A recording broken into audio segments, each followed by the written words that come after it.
Olá! O Assembleia Debate desta semana vai falar sobre os males causados pelo cigarro. Pois é. Estimativas da Organização Mundial da Saúde mostram que 1/3 da população mundial adulta ainda é fumante. Este número representa 2 bilhões de pessoas em todo o planeta, sendo 47% de homens e 12% de mulheres. A OMS aponta ainda que o tabagismo é a principal causa de mortes evitáveis e que está diretamente relacionado a mais de 50 doenças, claro, entre elas o câncer. Para falar sobre os inúmeros malefícios da nicotina e sobre como um fumante consegue abandonar o cigarro, nós recebemos hoje o pneumologista Gustavo Prado, que é do Instituto do Câncer do Estado de São Paulo. Nós recebemos também Thelma Antunes, que é pneumologista do Hospital Albert Einstein. E também a Cristina Megide, que é diretora do Centro de Vigilância Sanitária da Secretaria Estadual da Saúde de São Paulo. Sejam todos muito bem-vindos aqui no nosso programa. Mas, antes de começar o nosso bate-papo e a discussão, nós vamos assistir uma reportagem sobre o tema. Confira aí. De mocinho de Hollywood a vilão combatido por campanhas do governo.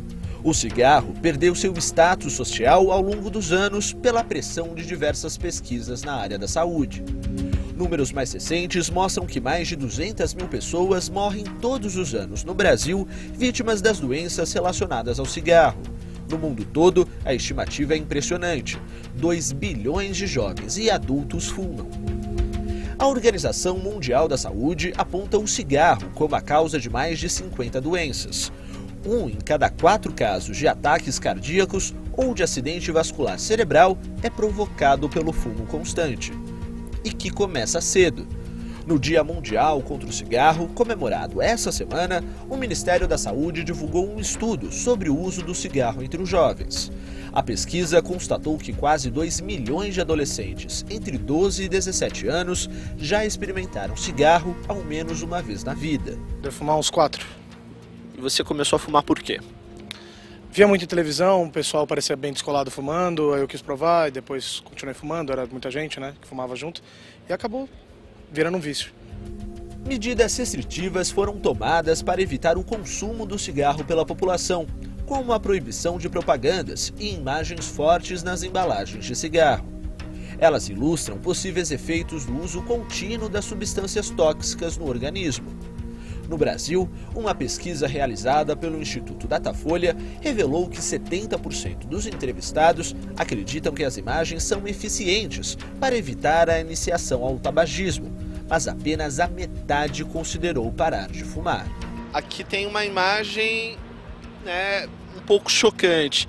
Quando você vê essa imagem, você para pensar por que você ainda está fumando, ou essa imagem acaba não tendo um efeito para você? Não, eu acredito que ela tem um efeito negativo, claro, né? Mas na questão do cigarro, né? Mas tudo tem uma parte ruim, né? Lógico que isso aqui é um dano à minha vida, né? Não só a minha vida, como a das pessoas que me rodeiam, mas tudo tem uma parte ruim e acho que não que o cigarro vá ocasionar uma coisa ruim no futuro, mas a chance que o cigarro tem de me deixar uma doença no futuro é grande, mas não é só o cigarro que vai deixar eu ter uma doença no futuro, né? Claro que o cigarro é ruim, mas não é só o cigarro que pode ocasionar uma doença, né? Mas o cigarro pode mesmo causar tantas doenças? Quais são as substâncias mais nocivas e por que elas viciam tanto? É o que você vai descobrir agora no Assembleia Debate. Rapaz, esse último rapaz, todo mundo torceu a boca aqui no estúdio, porque ele falou, não é só o cigarro que vão me dar doenças aí, que vai me fazer ter doenças aí no futuro. A gente está com um time aqui incrível de especialistas para falar sobre o assunto e a ideia desse programa não é ser um programa exatamente para baixo, falando de doenças, você vai morrer. Vamos falar de doenças, vamos falar sobre a possível morte precoce aí e danosa, né, sofrida, né? Mas a gente quer falar mesmo como é que para, se tem jeito, se dá para melhorar, se dá para a gente realmente, depois de 40 anos fumando, parar e recuperar esse tempo e a saúde perdida. Então, vamos fazer um apanhado geral aqui. Eu vou começar pela Thelma aqui do meu lado, que vai falar mais sobre pneumologista. Quanto tempo nessa profissão? Nossa, desde 2001. Eu estou perguntando isso porque eu quero chegar num outro ponto agora. Desde 2001, você quando se formou nisso, pensava em trabalhar com o quê? Doenças ali do pulmão ou pegar mais esse nicho aí de fumantes? Assim, acho que dentro da pneuma não tem como você não fazer o nicho de fumante, né? Mesmo porque a grande maioria dos nossos pacientes de consultório é um paciente que é o paciente com doença relacionada ao cigarro, que é a doença pulmonar obstrutiva crônica. Então, esse é o maior movimento de um consultório normal de pneumologia. Então, não tem como você falar assim, eu não gosto de tabagismo, eu não vou tratar disso. Gripes, pneumonias, ou outras doenças, né? Tem fibrose pulmonar, tem asma, quer dizer, a gente tem uma gama grande de doenças, mas assim, é difícil você não falar assim, eu não cuido. Assim, o paciente vem, e fora o que é uma irresponsabilidade da minha parte chegar alguém fumando e eu não insistir que ele pare de fumar. Você já fumou? Não. Tem fumante por perto? Meu pai era um fumante importante, ele teve enfisema, ele teve complicações disso. Enfisema é aquela dificuldade de respirar? Enfisema é a destruição, entre aspas, pulmonar pelo cigarro. Acho que é aquele pulmão preto que a gente vê nas fotos? É o pulmão preto que você vê na radiografia. Assim, é como, eu falo que o pulmão, ele é como se fosse, a trama do pulmão é como se fosse uma toalha de renda. E você imagina que o cigarro é como se fosse a traça que rói a toalha de renda. Então aquele negócio esgarça. Aquilo que esgarçou não volta mais. Então mesmo que você parar de fumar, a área que está roída pelo cigarro vai continuar roída pelo cigarro. Já era. Então o enfisema é isso, é aquela destruição da trama do pulmão. A bronquite é a inflamação do brônquio. As duas coisas são causadas pelo cigarro. Tem paciente que tem mais o polo de bronquite, outro mais o polo de enfisema, mas em geral eles têm uma doença misturada das duas coisas. Vou tentar fazer assim um meio lá, meio cá, assim, pra gente dividir as câmeras e os entrevistados, ou lá pro lado da Cris, que tem essa parte de sanitarismo, né? Essa parte de vigilância, de multas. A gente estava comentando aqui antes de começar o programa, são 7 anos aí de lei estadual antitabagismo. Não pode fumar dentro dos lugares. Não. Me esclarece primeiro uma coisa, não pode fumar dentro dos lugares, eu acho que todo paulistano e o paulista sabe disso. Agora, marquise pode fumar debaixo de marquise? Não, olha, eu acho que a gente tem que começar, né? Porque há 7 anos atrás o Estado de São Paulo resolveu investir numa política pública para a prevenção do tabagismo passivo, né? Que é fundamental também. Quem não fuma? Quem não fuma está fumando, mas tá né? Eu acho que as causas, né, que uma pessoa que não fuma tem por conta do outro que está fumando e estar num ambiente poluído, que ele não tinha essa consciência até 7 anos atrás, né? O que nós entendemos foi isso. E aí o Estado de São Paulo, acho que foi protagonista neste processo no Brasil, editou uma lei, né, de prevenção de ambientes livres de tabaco. Para quê? É uma lei de saúde pública, para prevenir doenças evitáveis, porque o tabagismo é a terceira causa, o passivo, né, é a terceira causa mundial de doenças preveníveis, né? Então eu posso prevenir doenças. Eu estou causando essa doença, né? E eu posso prevenir. Então acho que cabe ao Estado ter uma política pública em relação a isso. E é isso que aconteceu. Então nós não podemos permitir que se fume em ambientes fechados ou parcialmente fechados, né? Marquises, toldos, lugares semiabertos. Eu estou perguntando isso porque aqui em São Paulo a gente tem uma gama, principalmente na capital, uma gama grande de barzinhos e as pessoas reclamam muito. Aí eu tenho uma cunhada que é de Brasília e que lá não tem esquina, lá não tem calçada, então não existe essa cultura de você estar numa mesinha na calçada almoçando e uma galera bebendo e fumando. Então ela falou um dia pra mim aqui assim, que engraçado esse hábito do paulista, né, aqui. Eu falei, que hábito? Ela, ficam todos bebendo em pé na calçada. Eu falei, não ficam bebendo em pé na calçada, eles foram fumar, porque não pode fumar ali dentro. E aí, papo vai, papo vem, mais um cigarro é aceso e daí eles pegam e traz o copo pra lá. Quando você vê, a mesa toda se transportou pro lado da calçada. Então não é talvez seja uma cultura paulistana mesmo, enfim, até por causa da lei, e que é rígido, né? Vocês são bem rígidos? Bastante. Eu tenho aqui um número, só para vocês terem uma ideia, ó. A lei antifumo completa 7 anos com 3.500 multas e 99,7% de adesão em São Paulo. Foram 1,5 milhão de vistorias. Exatamente, até o dia 30 de maio. E a nossa fiscalização é constante. Eu acho que isso é um ponto... Não para. positivo. Os donos dos estabelecimentos têm medo. Né? Eles veem alguém com um lugar não foi uma fase, não foi na fase da implantação da lei. A gente continua fiscalizando e ainda continuamos autuando e multando. Sim. Então, isso acho que dá um respeito. A população se sente defendida, né, pelo poder público, ela se defende porque ela sabe que existe uma lei que efetivamente funciona. Pegou. A gente fala aqui na Assembleia Legislativa que tem lei que pega, tem lei que não pega. Tá ali a lei e tá funcionando, enfim, mas tem lei que pega. A população adere, né? Eu acho que isso foi fantástico, né? Eu acho que foi um grande exemplo para a saúde pública, a lei antifumo. Eu acho que onde a gente vê que quando a população conhece seus direitos e ela sabe os males que ela está exposta, ela se defende, né? Ela está se defendendo. Assim. Ela está defendendo, ela não permite ninguém mais, eu acho que aqui no estado de São Paulo, admite entrar num lugar e ter alguém fumando. Já virou uma cultura social, né? Aí vou dizer que a gente teve ali o nosso último entrevistado, que eu falei que todo mundo torceu a boca aqui no estúdio, que ele falou, eu fumo, mas eu sei que eu posso morrer de outra doença, enfim. Doutor Gustavo. Por que o senhor torceu a boca aqui na hora que ele falou isso? Assim, tipo, poxa vida, não vou parar de fumar porque eu vou morrer. Todo mundo vai morrer. Não, o que acontece também é que tem muita gente já dependente da nicotina e que desenvolve um discurso já voltado para... Não, mas é um discurso até às vezes involuntário, inconsciente, de autodefesa, de tentativa de justificar o consumo do tabaco. É claro que minimizando os riscos. E também tem essa questão do indivíduo não ter uma plena consciência do que é a transposição daquele dado populacional para ele.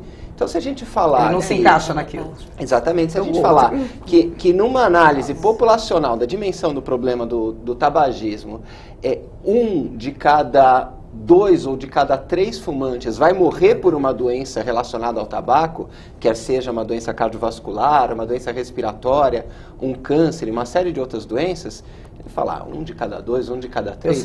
Eu sou esse 2, eu sou esse outro 1 que não tá. Né? Então, é parte do discurso, primeiro, de que não achar que aquela pessoa vai ser atingida por um problema. Segundo, que a instalação dessas doenças, ela não é instantânea, ela não é rápida e nem sempre ela é percebida. Então, com isso, a pessoa, às vezes, ela vai ter o sintoma de uma doença quando já existe um certo avanço e um processo instalado. Né? Então, essa percepção que não é instantânea deixa difícil de perceber o nexo de causa e efeito entre fumar e a doença. Não é instantânea, mas ela vai vir. Mais cedo ou mais tarde, algum problema vai vir. Algum problema vai aparecer. Os fumantes já sabem. Já, mas a insistência em oferecer a informação, ela deve ser um processo contínuo nosso, porque a informação ela é uma ferramenta para tomada de decisão pelo fumante. E uma vez que ele toma essa decisão, aí a gente muda o discurso, não para a informação, mas para oferecer o apoio, o acompanhamento, as orientações e, é claro, o suporte medicamentoso quando isso se fizer necessário. Quando se fizer necessário. Exatamente. Dá para parar de fumar? Dá. Mas ela não é fumante, por isso que é fácil ela falar isso. Não é isso, não é isso. A gente pega um fumante, parece que a coisa muda, mas vamos lá. Primeiro tem que querer. Tá. Tem que querer. Se a pessoa ele tem que encarar que o cigarro é um problema. Enquanto ele não perceber que o cigarro é um problema, ele não vai parar. Então, assim, primeiro, ele tem que olhar aquilo como um problema. A partir do momento que ele encarar, falar, não, realmente, agora eu preciso parar de fumar, aí a gente tem um arsenal de coisas, né? A gente tem... nem todo mundo precisa de remédio, como o Gustavo falou. E tem gente que para de fumar, tipo, não fumo nunca mais, joga o cigarro fora e acabou. Tem gente que vai diminuindo lentamente. Tem gente que tem mais dependência de nicotina e você dá você pode colocar adesivo de nicotina, você pode colocar chiclete de nicotina para ajudar na dependência química.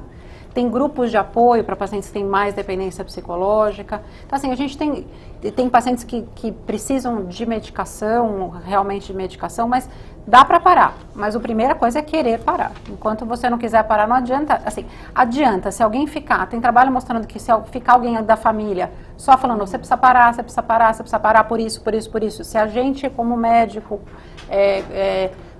continuar insistindo e mostrando que precisa parar, só essa insistência está associada a uma redução já tá associado. Quais são os medicamentos que a gente tem no mercado assim? Eu não vou pedir para falar nomes nem nada, até porque ninguém está incentivando aqui as pessoas irem até a farmácia e já ir lá comprar. Mas tem esse medicamento fácil, que é o chiclete, por exemplo. O chiclete é uma coisa... Você pode ir lá sem prescrição médica. Os remédios mesmo precisam de prescrição médica. Tá. Né? O chiclete é uma coisa que não precisa de prescrição médica, então é um chiclete de nicotina, que tem 2 dosagens. Tem os adesivos de nicotina, que eles substituem... Funciona? Depende. Se a maior dependência da pessoa é química, a chance de responder é maior. Se for uma dependência que é mais psicológica, quer dizer, aquela às vezes você suplementar não tem... Aquela muleta do nervoso, a muleta da ansiedade. Existe um teste que chama teste de Fagerson, que a gente faz, que calcula a dependência de nicotina. São 5 perguntas, você dá uma pontuação, e a partir dessa dependência de nicotina, você tem essas perguntas assim, de cabeça? De cabeça você tem, Gustavo? Bom, são 6 perguntas, se eu não me engano. Quantos cigarros a pessoa fuma por dia? Quanto tempo leva até acender o primeiro cigarro? Se ela fuma mesmo quando está doente, acamada? Se ela tem dificuldade de fumar quando em ambientes fechados e proibidos? Se ela se sente desconfortável por permanecer longo período sem fumar. Deixa 4, eu ver. tem a quinta. A gente nunca lembra, é que nem os 7 anões, a gente nunca lembra todos ao mesmo tempo. As cores do arco-íris, a gente nunca lembra as 2 últimas. Mas eu tô falando isso, eu vou pedir até pra Mônica, a nossa diretora aqui, ela levantar essas informações pra mim. Ela tá procurando agora essa informação, porque a gente vai receber, possivelmente se ele chegar a tempo aí, a gente tá esperando um ex-fumante. E aí eu até queria que ele respondesse essas perguntas aqui pra gente tentar visualizar aí para quem está em casa, até se perguntar na hora que vocês estiverem fazendo essa pergunta e responder. E falar, caramba, eu acho que eu tô... Acho que eu era pouco fumante, acho que eu estou muito fumante, acho que eu estou bem dependente, enfim. Mas a gente então tem remédios, desde bem mais fortes, se for dependência química mesmo, nicotina. É a nicotina que causa dependência? É a nicotina que causa dependência. A gente fala que tem 3.000 substâncias. São 4.000 e poucas quando queima o fumo. 4.700 e poucas. Mas a que faz ficar dependente é a nicotina. É a nicotina. Por que não tira a nicotina do cigarro? Porque a indústria do tabaco adicionou a nicotina para causar dependência e vender cigarro. Entendi. Senão não tem o giro, não tem o consumo. Se não tivesse nicotina... Não causaria dependência. Tá, aí eu vou falar... E também não causaria o efeito agradável para o fumante, que é a ativação de uma região que é chamada, de um circuito que é chamado de sistema de recompensa, que traz aquela sensação de bem-estar depois de uma tragada, ou que acalma quando a pessoa está tensa, que deixa a pessoa mais alerta no momento de desatenção. Né? Então, tudo isso, essa liberação de neurotransmissores, especialmente um chamado dopamina, quando a pessoa fuma, é um efeito que para o fumante traz uma sensação de bem-estar. Só que junto com isso, a privação desse efeito, né, quando a pessoa para o consumo do cigarro, traz uma série de desconfortos que juntos a gente chama de síndrome de abstinência. E é principalmente essa síndrome de abstinência que os remédios tratam. Quais são esses desconfortos? Acho que quem já tentou parar de fumar sabe bem, né? Sabe bem, alteração de sono, alteração de apetite. Alteração de sono quer dizer, para de dormir. É mais comum insônia, insônia, mas a sonolência excessiva pode acontecer também. Durante o dia, que deve ser péssimo, né? Irritabilidade, dificuldade de concentração, diminuição de atenção, aumento do apetite, perda de paciência, eventualmente sintomas de ansiedade ou de depressão que podem aparecer em maior ou menor grau, a depender do perfil da pessoa. Então, e nem sempre as pessoas reconhecem esses sintomas como próprios de uma síndrome de abstinência e que é tratável. Tipo, eu parei de fumar agora, não precisa 6 horas eu já começo. Entre um cigarro e outro, a pessoa não percebe, mas ela experimenta sintomas de abstinência.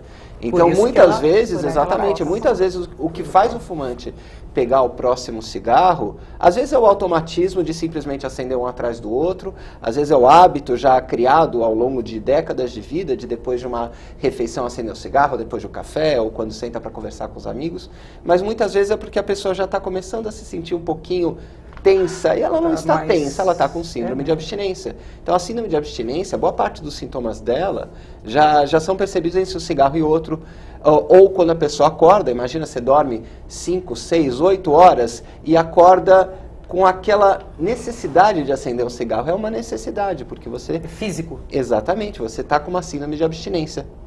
Do mesmo jeito que o usuário de outras drogas que causam dependência, como o usuário de crack, tem aquela chamada noia ou fissura, né? Aquilo é parte da síndrome de abstinência. Que coisa, que coisa. Em quanto tempo essa síndrome consegue passar e a pessoa consegue ser forte e resistir? Não tem um tempo certo, isso varia muito de pessoa para pessoa, né? Os medicamentos ajudam bastante a diminuir esse desconforto da falta do cigarro para quem resolveu parar de fumar. O medicamento não vai tomar essa decisão por você, mas vai dar o suporte para isso, e com o passar do tempo, a vontade de fumar ou aquele desconforto da falta do cigarro, da falta da droga, que é a nicotina, vai diminuindo. A tolerância da pessoa a esses sintomas desagradáveis também vai aumentando. Isso é um processo contínuo que dura períodos variáveis de pessoa para pessoa. Doutor Gustavo está falando para mim que eu sou leiga no assunto, só sou uma cidadã fumante passiva, porque meu marido fuma desde jovem, desde adolescente, geralmente começa muito cedo, né? Esse hábito de fumar começa muito cedo, lá na adolescência ainda, né?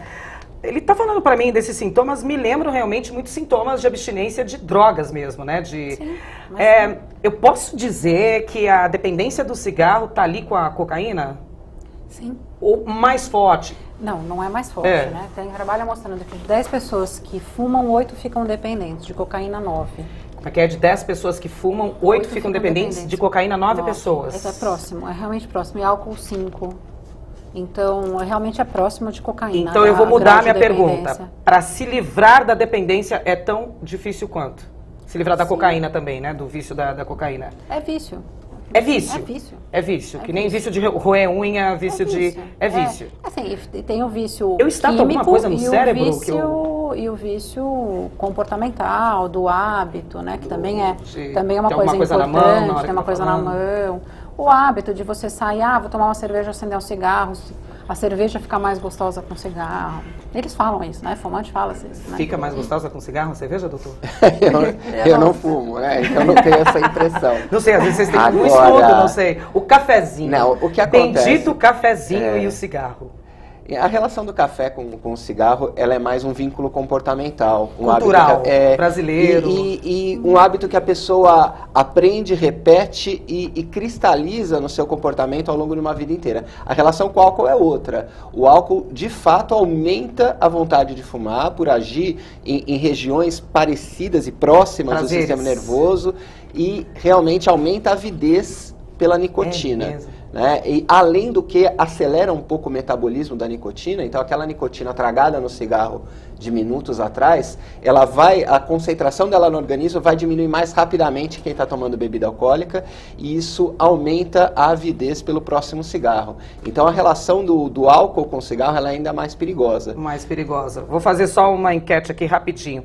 Pesquisa aponta que 1,8 milhão de jovens já experimentou cigarro. Já experimentou cigarro, Cris? Na adolescência, sim. Tentei. Já. Tá bom, não, só estou fazendo isso daqui assim. Tá, eu já experimentei cigarro. Infância e adolescência, várias vezes. Doutor, pneumologista, já experimentou cigarro, doutora? Não, eu sempre tive aversão, porque meu pai fumava. Olha aqui, de 4, 3 já passaram por isso. A gente só não ficou dependente. Por qualquer razão. Não gostei porque assim, não tem uma explicação. Por que alguns ficam dependentes e outros não? Tem alguns começam com 12 anos. Viu que a gente falou também que foi jovem que a gente fez isso, né? Muito jovem. Então pais nem imaginam que lá nos 12, 11 anos a gente... O que é? Dá um empoderamento de ser adulto, de estar igual o ator lá do filme? O Gustavo dá uma risadinha tão... Não, porque eu acendia cigarro pro meu pai e pra minha mãe como um gesto de quem tá trazendo um café, carinho, fazendo uma gentileza. Você acendia pros seus pais? E assim, não rotineiramente, né, mas frequentemente eu fazia isso. E naquela época não tinha isso. A percepção da nocividade do cigarro ainda não era algo tão universalizado como é hoje. E mais ainda, o que se tinha era uma imagem de que o cigarro era algo do adulto. E isso para uma criança e para o adolescente, poderoso, né, essa transição para o mundo do adulto, através de um instrumento, e o cigarro fazia o papel desse instrumento, era algo muito sedutor. Então, boa parte das crianças e dos adolescentes que experimentaram o cigarro é por essa tentativa de se aproximar do mundo do adulto, né? Agora, boa parte também experimenta pelo acesso fácil e pela influência de imagem. Se o pai fuma e o meu pai é uma referência, eu vou fumar também. Né? Então, são os nossos ídolos bem próximos. Então diversos estudos mostram que ter um fumante na família, especialmente os pais, é um fator de risco muito grande para essa criança vir a se tornar um fumante um dia. Seja pela disponibilidade do acesso ao cigarro em casa, seja pela influência que os pais exercem sobre a criança. Bom, eu acho que isso é um fator super importante que a lei trouxe, a discussão.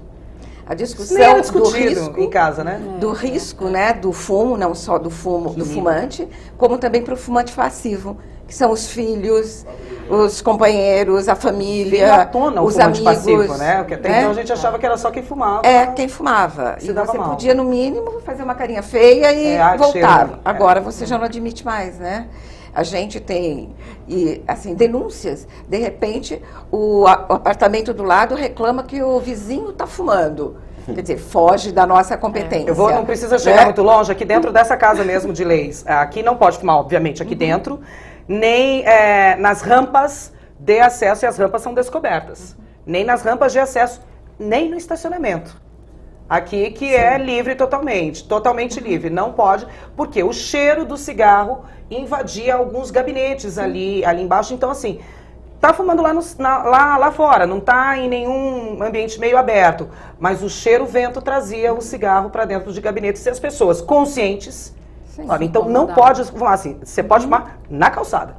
Da calçada para fora, da calçada para dentro, nem sonho aqui. Que é um exemplo. Sim. Né? Numa casa de leis é ela mesmo fazendo isso, se reverter a benefício próprio. E os fumantes reclamam aqui. Tá chovendo, não tem de fumar. Ué, para de fumar. Eu acho que tem outro fator super importante dessa legislação, que é com os trabalhadores. Os trabalhadores do setor de hospitalidade, né? Que são os bares, restaurantes, baladas. Essas pessoas eram extremamente comprometidas como fumante passivo. Verdade. Elas então, não queriam. Então, eu acho que foi um grande avanço. Um grande avanço também para a proteção do trabalhador. Bom, gente, tá tudo muito bonito, tá tudo muito maravilhoso. A gente tá tudo aqui na teoria, no estudo, na especialidade de cada um. Mas eu vou fazer uma pausa pra gente para um rápido intervalo. E na volta, a gente vai trazer um ex-fumante aqui no estúdio, que vai contar um pouquinho da sua história e dizer, enfim, de tudo isso que a gente está falando aqui, o que funcionou e o que não funcionou para ele. Daqui a pouquinho, não sai daí.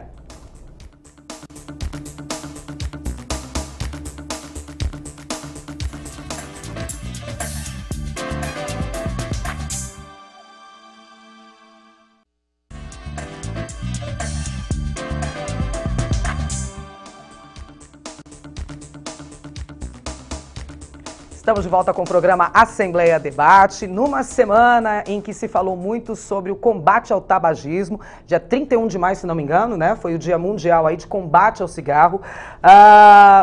Algo que está inserido nas nossas vidas de alguma forma. Se nós não somos fumantes, a gente de alguma forma acaba fumando indiretamente.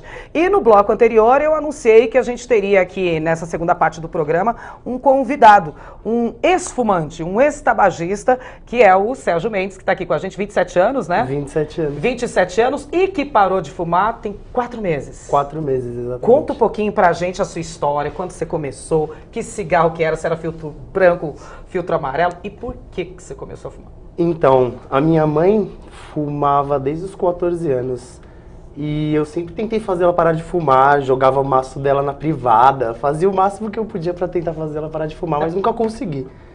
E uma vez, quando eu tinha 12 anos, eu experimentei um cigarro dela e tossi horrores, foi uma experiência horrível. A tontura. Péssimo. Aí passou, acho que 2 semanas e aquilo me encucou. Eu pensei, como que todo mundo consegue fumar e eu não consegui? E fui tentar de novo, aí não parei mais. Fumei por 12 anos depois disso e parei agora fazem 4 meses. E aí seus pais sabiam? Sabiam, meu pai ficou... Na verdade, meu pai só descobriu quando eu tinha 16 anos. Você conseguiu esconder por 4 anos? Consegui. E ele ficou bem triste. Queria muito que eu parasse de fumar. Seu pai fumava? Fumava, parou quando eu tinha cerca de 20 anos, só que ele fuma ainda charuto até hoje. Vamos falar disso daí também, né? Vamos falar disso daí também. Minha mãe fuma até hoje 2 maços por dia, desde os 14 anos de idade. Ela tá com 51, sem medo de ser feliz. Sem medo de ser feliz. Você tem mais irmãos? Tenho 2 irmãs mais velhas. Fumam? A mais velha, só que começou com agora com 25 anos de idade, agora ela tá com 31. Eu falo que é pior até, né? Se for pensar depois de velho, porque não tem vergonha na cara mesmo, né?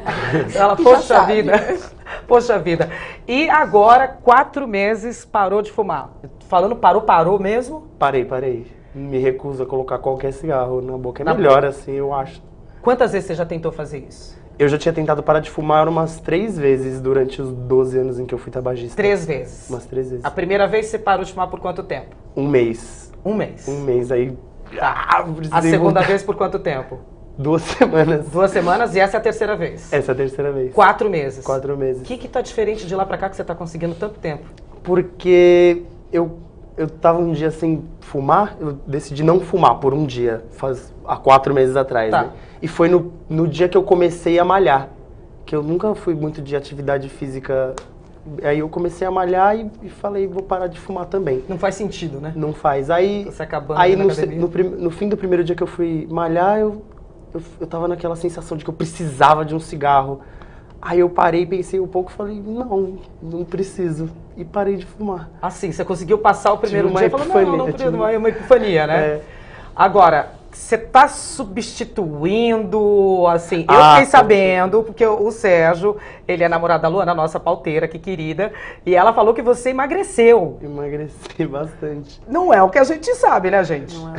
Não é o normal, né? Ela eu também achei que eu ia ganhar uns quilos. O que você tá fazendo aí que você tá conseguindo tudo legal aí de respostas? Eu substituí o vício do cigarro por outras coisas. Por exemplo, reeducação alimentar, fazer exercícios, entendeu? Eu peguei outras coisas que, tipo, eu não tinha na minha vida e coloquei no lugar do cigarro e vem a vontade de fumar, o que você faz? Vem a vontade de fumar, o que você faz? Vou Chiclete? Correr na esteira.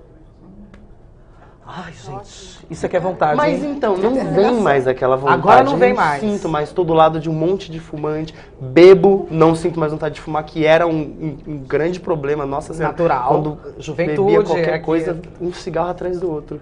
Um cigarro atrás do outro. Como é que tá psicologicamente pra você? Nossa, completamente tranquilo. Eu tô até meio surpreendido, Eu achei que eu ia ficar, naquela neura que sempre fiquei quando eu tentei parar, mas... Eu acho que eu realmente entendi que eu não preciso. Eu acho que é isso que faltava. Foi um estalo que deu, assim. O que mudou fisicamente em você, fora isso, assim? Não preciso, tarará. O que tá mudado no Sérgio? Você Nossa, o fôlego é outro. Sobe degraus numa boa. Na terceira semana, você já sente uma diferença colossal. É ridículo, sério. Você pensa, tipo, nossa, por que eu fumava? Por que eu fiz isso? Por que eu fiz isso? Nada de remédio? Não, nunca. Chicletinho, adesivo? Nicotina? Não, alguma, sei lá, faz algum tipo de coisa, como é que a mãe faz? Eu até esqueci como é que fala, de uma acupuntura, uma simpatia, é isso que eu queria falar, simpatia, nada disso. Nadinha. É cabeça mesmo. Só é cabeça minha mesmo. Cabeça. Coloquei na minha cabeça que eu não preciso do cigarro. Qual é a fase pior do largar o cigarro? O que eu tô querendo entender assim? São nos primeiros 20 dias? São nos primeiros 40 dias? 4 meses ele já tá garantido? Tá livre? Garantido é uma palavra muito forte. É muito forte, tá bom. Não desanima não, hein, Sérgio? A dependência, não, porque a dependência da nicotina a gente sabe que ela é caracterizada por frequentes recaídas, ou às vezes o lapso. O lapso é um consumo pontual de um cigarro no momento de um deslize.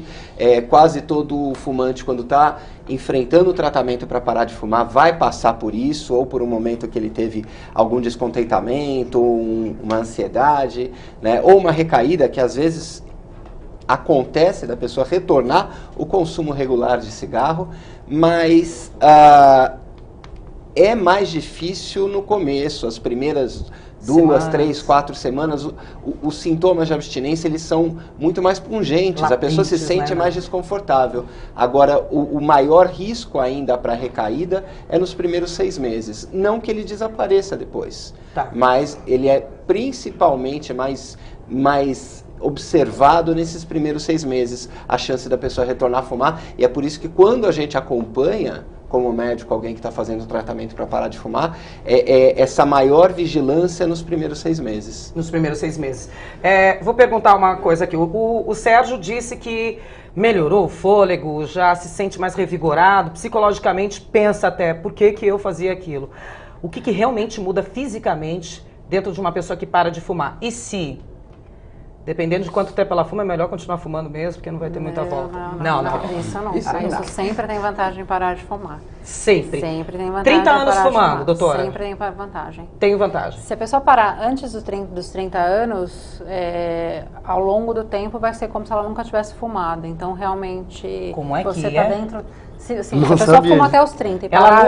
Ela anula, Assim, vai demorar uns 10 anos para ela voltar ao normal, mas... Cadê o mineiro que trabalha aqui com a gente? Tá sentadinho ali atrás, não vai dar para mostrar ele agora, mas o mineiro tem 28 anos que fuma. Tô dizendo, se ele parar de fumar... Aos 30 anos de idade. Ah, tá, não 30 anos de fumo. Não, aos 30 até os 30 anos de idade. Então, o caso aqui de quem tá com mais de 30 anos de idade...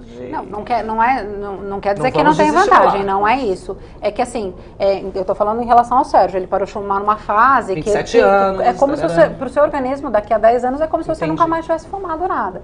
Porque você nunca tivesse fumado nada. Isso é mais um estímulo, né? Então você não vai ter a repercussão que você teria se você continuasse fumando. Entendi. O que acontece então com essas pessoas que depois dos 30 anos de idade, mesmo parando de fumar, ainda tem vantagem? Ainda tem vantagem, porque primeiro que você deixa de inalar essas 4.700 substâncias que são substâncias inflamatórias. Elas são é como se fosse um corpo estranho dentro da sua via aérea que vai inflamar a sua via aérea.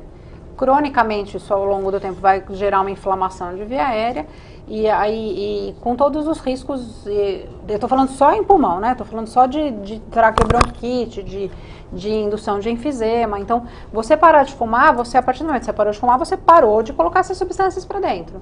Então, isso assim, vai demorar para clarear essas substâncias para o corpo eliminar? Vai demorar. Mais ou menos uns 10 anos para você parar de ter os efeitos nocivos. Então, assim, mesmo que você tenha um déficit de função pulmonar, uma alteração da sua capacidade respiratória, demora 10 anos para você voltar para a curva de queda normal, fisiológica normal. Né? Então, assim, você tem 10 anos ainda de repercussão. Mas, mesmo assim, você parando de fumar em qualquer momento é vantajoso. É vantajoso. Teve um trabalho grande numa revista, na nossa revista no New England Journal of Medicine, que acho que é a maior revista de medicina do mundo, que mostrou que fumar reduz 11 anos de vida em mulher e 10 anos em homem. Parar de fumar? Repete essa... Não parar de fumar. Fumar reduz a expectativa de vida em 11 anos em mulher e em 10 anos em homem. Gente, então, a gente que está buscando a juventude aí, está sempre indo com técnicas, não adianta por fora a bela viola. A gente está falando de uma coisa que vai... Por dentro do pombolorento. Que vai tirar 10 anos da sua vida. Entendeu? Isso é de todas as causas, mas são 10 anos de vida. Poderia viver até os 80, só que está claro aqui, vai viver até os 70 porque... Exato. Tá ouvindo tudo isso, né, Serginho? Tá ouvindo tudo isso para você. Entra bem na sua cabeça essas informações. O Sérgio fez uma coisa muito legal, que é substituir por exercício. Eu vi você balançando a cabeça positivamente. Porque substituir por exercício aumenta a chance da pessoa não voltar a fumar.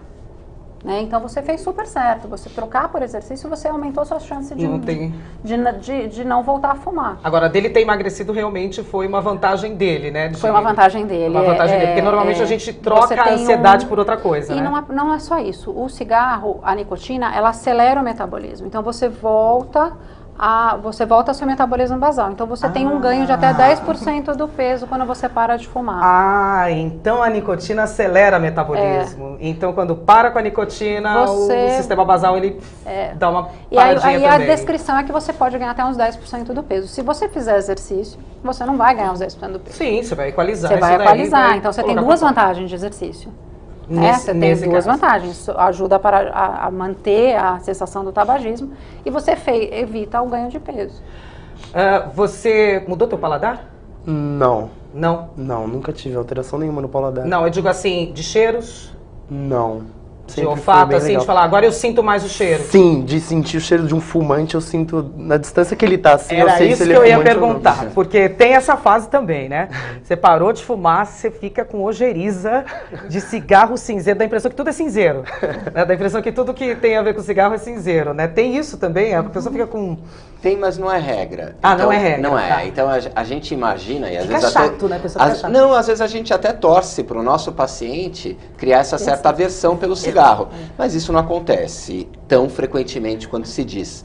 E muitas vezes o que acontece é o contrário, a pessoa vê alguém fumando, isso é um gatilho, é uma lembrança para ela ter a vontade de fumar. Ela sente o cheiro, muitas vezes ela tem uma vontade desconfortável. Então a exposição ao cigarro, para quem está parando de fumar, ela, na maior parte das vezes, aumenta sintomas de abstinência, aumenta a vontade de fumar. Do mesmo jeito que para alguém que está fazendo o regime, ver um bolo de chocolate, provavelmente vai ter um efeito muito mais atrativo do que repulsivo. Liga alguma tomadinha que vai ser um gatilho. Ai, aquele doce, aquele sabor, aquela então, sensação. nem sempre a gente enxerga essa tendência à aversão. Na maior parte das vezes a gente percebe o contrário. Você fumava filtro branco ou filtro amarelo? Filtro branco. Branco. Tem diferença disso, doutores? Não. A ideia de criar... Porque tem gente que fala, eu fumo mais fraquinho. Então, a ideia de criar a imagem de um cigarro light, leve... Inclusive tem marcas com isso. Exato. Ela veio mais ou menos na década de 50... né, com o intuito realmente de transmitir uma percepção de menor nocividade para o cigarro, especialmente para manter aqueles fumantes que estavam considerando a possibilidade de parar de fumar. Absolutamente o filtro não protege de nada, então de lá para cá a gente viu que em nada reduziu a incidência de doenças relacionadas ao tabaco. Além do mais, a questão do filtro, fisicamente, os poros do filtro, eles são muito grandes, eles têm, não importa o tamanho, mas os poros são de 20 micrômetros e a fumaça do cigarro é uma mistura de gases com partículas muito mais finas do que isso, 100 vezes mais finas do que isso. Tudo passa pelo filtro. A função do filtro é apenas segurar o componente sólido do tabaco para não ter aquela percepção gustativa de farelo de fumo na boca. Apenas. O filtro não protege em absolutamente nada. Filtro branco, filtro vermelho, tudo isso foi uma codificação de cor. E até porque o objetivo era apenas aumentar a venda. Né? Tanto que todas essas menções... Vocês estão percebendo isso em casa? Abaixo o teor, leve, light, tudo isso já foi proibido pela Anvisa. Olha isso, não tem nada a ver, então, fulano de tal light ou normal, não tem nada a ver. É isso, tudo... Isso é indústria do cigarro. Cigarro é cigarro, acabou. Cigarro isso é cigarro. Tudo da indústria do cigarro. Eu vou fazer uma pergunta aqui, colocar na pauta aqui. Homens têm alguns tipos de danos, mulheres têm outros? Como no é que geral é isso daí? muito parecido, muito parecido. Que a suscetibilidade é diferente, então... A gente é mais suscetível. Exatamente, então, por exemplo, o efeito do tabagismo na mulher sobre risco cardiovascular vai se manifestar um pouco mais tardiamente do que no homem, porque durante a idade fértil, a mulher, então até os 45, 50 e poucos anos, a mulher tem um risco cardiovascular menor do que os homens. Só por efeito do hormônio feminino. Né? Então é uma questão de suscetibilidade. Por outro lado, em determinadas idades, o risco de doença cerebrovascular, que são os derrames, na mulher, é maior do que nos homens. Né? Então a gente percebe essa influência diferente, não só do cigarro, mas, por exemplo, a hipertensão, ela repercute diferente no homem e na mulher, o diabetes repercute diferente, as doenças são as mesmas. Só que a suscetibilidade do gênero é um pouquinho diferente para mais uma ou mais a outra. Eu acho que tem outro fator super importante, né, Gustavo, que é a questão da mulher que toma o anticoncepcional e fuma. Que é o risco. Eu ia falar disso. Eu estou chegando nos gêneros, homem e mulher, porque eu quero chegar nisso. Mulher que toma anticoncepcional e fuma. Numa época eu estava fazendo isso. E aí o doutor virou para mim e falou assim, sua mãe acabou de ter trombose. Você está esperando o quê? Eu falei, como assim? Ele falou assim, você tem 50% ou 90% mais chances de ter trombose. É mesmo? Eu falei, mas não vem isso. Ninguém na hora que vai te receitar a pílula fala isso. Hoje já falam mais nos consultórios, hoje sabe-se que fala mais, mas na época em que eu fazia isso, tem 2 décadas atrás, ninguém falava nada dos riscos e malefícios. Parei com a gracinha, parei com tudo, mas isso é verdade. É verdade. Pílula e cigarro, bomba atômica. É uma combinação ruim. Bomba atômica. Mulherada, presta atenção, meninada aí que está se prevenindo, não tem problema usar a pílula, com indicação médica, tudo bonitinho, mas está fumando? Avisa seu médico. Ele vai te contar uma historinha do que vai acontecer com o seu corpo. Então, cuidado, né? Muito cuidado. Exato. E mulher grávida que fuma? Bom. Porque eu posso não fumar na sua frente. Mas ela está transmitindo todas aquelas substâncias tóxicas para o feto. E ela tem um risco aumentado por isso de ter um parto prematuro, de ter más formações fetais, de ter com peso baixo, a criança. Peso baixo ao nascer, o que a gente chama de crescimento intrauterino retardado, a chance de abortamento em qualquer momento da gestação e nas fases mais tardias o parto prematuro, né? E também o desenvolvimento de doenças, inclusive respiratórias, na criança que consegue sobreviver, então, esse ambiente hostil que é a mãe fumante, é maior do que nos filhos de pais não fumantes. Então, especificamente a mãe, por ter esse contato direto, né, com o feto durante todo o período da gestação, mas a criança que cresce numa casa, ou, né, a criança que foi...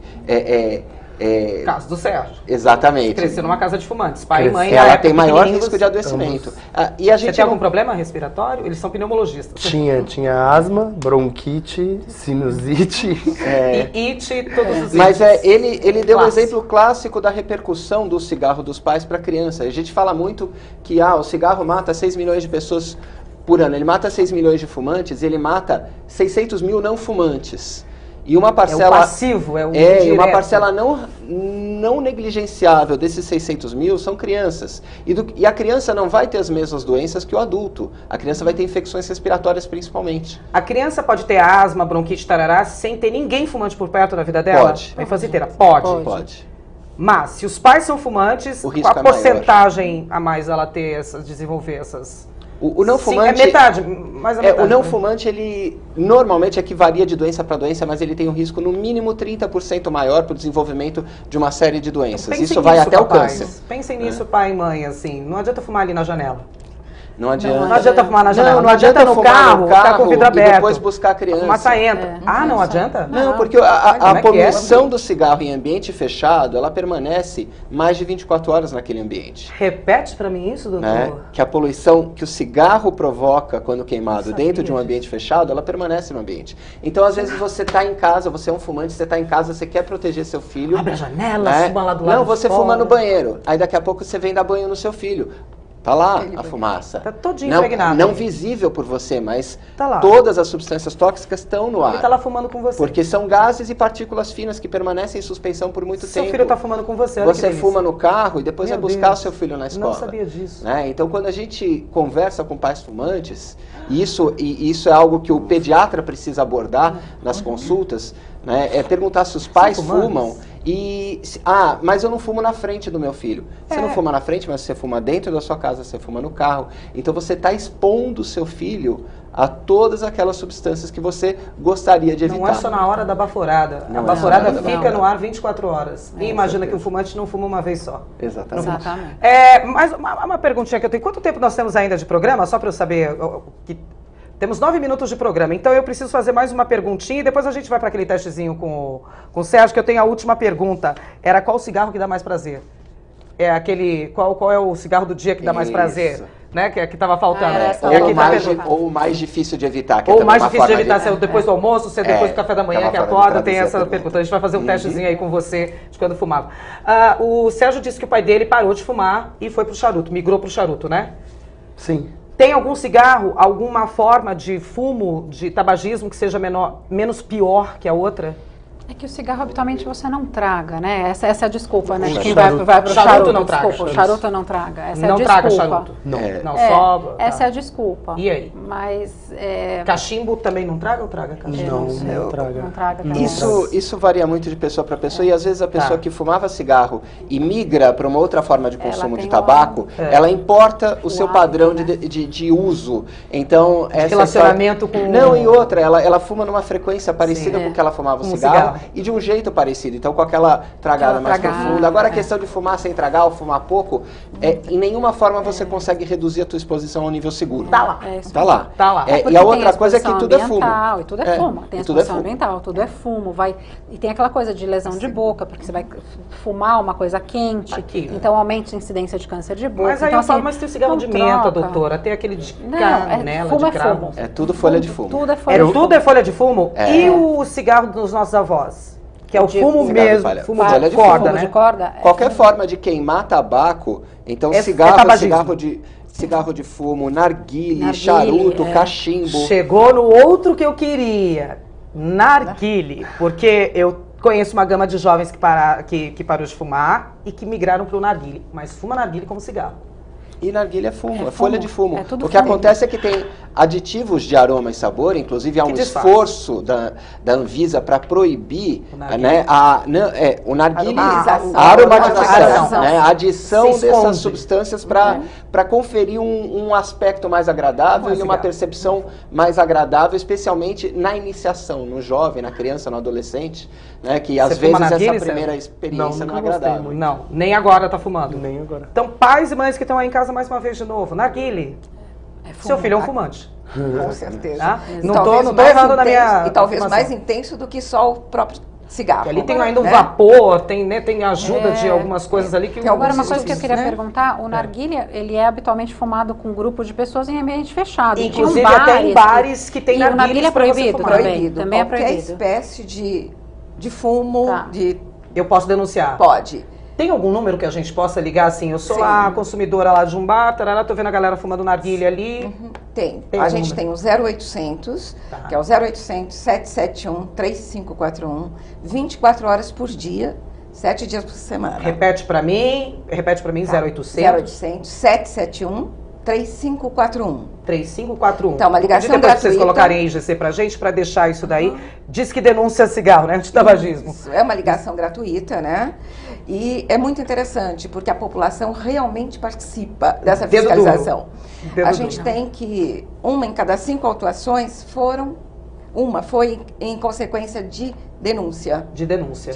Então, a população tem que vir junto. Não adianta a gente falar, bota fiscal aí, tá faltando fiscal. Não, a gente tem que ser fiscal. Porque a gente não tem fiscal para fazer uma varredura, né? Mas a gente haja tá lá. fiscal, né? Pra Sim, com cada um que certeza. acende um cigarro. Fora o cigarro que a gente joga no chão.